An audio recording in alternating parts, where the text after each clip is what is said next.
Հովհաննեսը հաղորդում ներկայացրեց հանցագործության վերաբերյալ, բացատրություն տվեց, պատմեց եղելությունը, որ ուշ երեկոյան հունվարի 12-ին խանութից տուն վերադառնալուց երկու անծանոթ երիտասարդ տղամարդիկ վեճ են հրահրել իր հետ, ասելով, որ էլ օպերա չգնաս, հանրահավաքներին չմասնակցես, լսի քեզ ինչ ենք ասում, լեզվիդ չտաս, մի խոսքով սխալուղի ես ընտրել եւ այլն եւ այլն, եւ Հովհաննեսը պատասխանել է, որ դա իմ կյանքն է, ես եմ որոշում, թե ինչ պիտի անեմ, նրան հարվածներ են հասցրել, այդ թվում դեմքի շրջանում, աչքի հատվածում կապտուկի տեսքով մարմնական վնասվածք են առաջացրել եւ կարող եմ ասել, Հովհաննեսի բախտը բերել է այն առումով, որ այդ պահին մեքենաներ են մոտեցել, տարածքը բաց է, երևում են մեքենաները եւ իրենք մեկը մյուսին ասել է, որ մեքենա է գալիս, գնացինք եւ փախչել են այդտեղից։ Պարոն Ավետիսյան, ինչպես կգնահատեք դեպքը սա Նոր Հայաստան Հանրապետության ճակատի անդամների նկատմամբ միակ բռնության կամ հետապնդման դեպքը չէ։ Զանգվածաբար է տեղի ունենում, հալածանքը, հետապնդումները շատ ակտիվ երիտասարդներ տեղեկություններ են տալիս, որ իրենց տան մոտ, աշխատավայրի մոտ իրենք նկատում են, որ իրենց հետևում են, հետապնդում են։ Հենց այս պահին էլ մասնավորապես Սյուզի Գևորգյանի նկատմամբ այդ ուղղակի մշտադիտարկման ռեժիմով հետապնդումը շարունակվում է, անընդհատ նա տեսնում է մարդկանց, նկարապես նույն դեմքերին, որ իրեն հետևում են, իր բնակարանի մատույցներում, բնականը օպերատիվ աշխատող չի կարող ֆիքսել իր ամենուրեք տրանսպորտում եւ այլն հետևում են թե ոչ, բայց ամենանավանականությամբ այդպես է։ Եվ հասկանալի է, որ երիտասարդներին հեռացնելու, ճնշելու, շարժումը ջլատելու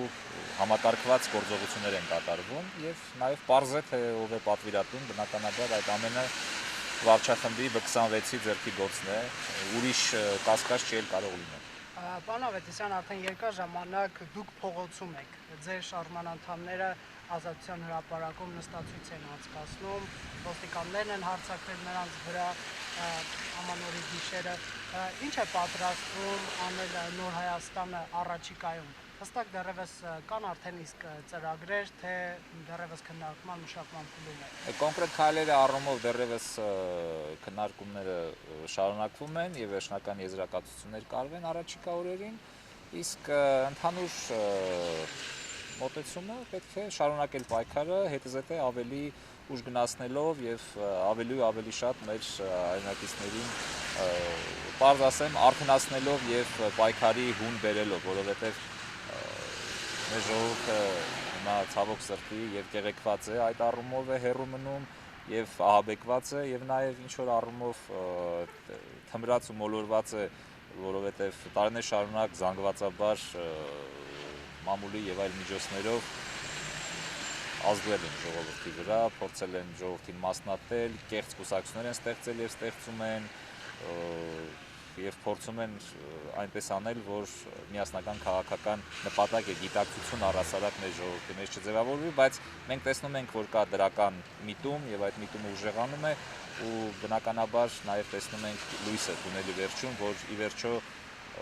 կարճ ժամանակի ընթացքում հարցը կլուծվի։ Պարոն Ավետիսյան, տեսեք, ձեր ընդդիմախոսներից որոշները այսպես ոչ թե մեղադրում, այլ այսպեսի ռետորական հարց են հնչեցնում։ Դուք պայքարում եք մի համակարգի դեմ, որը ձեզ բռնության է ենթարկում, սակայն դուք նաև դիմում եք այդ համակարգին այդ բռնությունը բացահայտելու։ Ինչպես կմեկնաբանեք սա, այսինքն դուք հույս ունեք, որ ոստիկանությունը իսկապես կբացահայտի, թե այլ նպատակ է հետապնդում ընդհանուր։ Ոչ, մենք բնականաբար հասկանում ենք, որ որպես կանոն այս հանցագործությունները չեն բացահայտվելու, բայց մենք նաև գիտակցում ենք եւ համոզված ենք, որ կարճ ժամանակ հետո այս հանցագործները պետք է պատասխանատվության ենթարկվեն, ուստի հնարավորինս այս ամենը պետք է արձանագրվի, թեպետ կան բաներ, որ չեն արձանագրվում, բայց հնարավորինս պետք է արձանագրվի, պետք է ամրագրվի այս ամենը, որպեսզի հետագայում նաև հնարավոր լինի բացահայտել այս հանցագործությունները։ Սա կարևոր է շատ եւ ինչու՞ չէ նաև հարցի տեղեկութային հոգեբանական առումը կա, որը որոշակիորեն զսպող հրապարակայնացումը, զսպող գործոն է։ Անշուշտ մենք տեսնում ենք, որ մարդու իրավունքների չափանիշները ոտնահարելու արդեն ճանապարհ է բռնել ռեժիմը, հատկապես նաև դրա արձագանքներից մեկն էր ՆԻՊ-ի հրաժարականը, բայց բոլոր դեպքերում մենք նաև հասկանում ենք, որ Հյուսիսային Կորեայի ռեսուրս չունի այս համակարգը։ Ուստի պետք է հնարավորինս ամեն կողմից ճնշել եւ բոլոր հնարավոր միջոցներն օգտագործել նաեւ նրա քայքայումը ուժեղացնելու մի կողմից եւ մյուս կողմից քաղաքացիների պաշտպանվածությունը մեծացնելու ուղղություններով։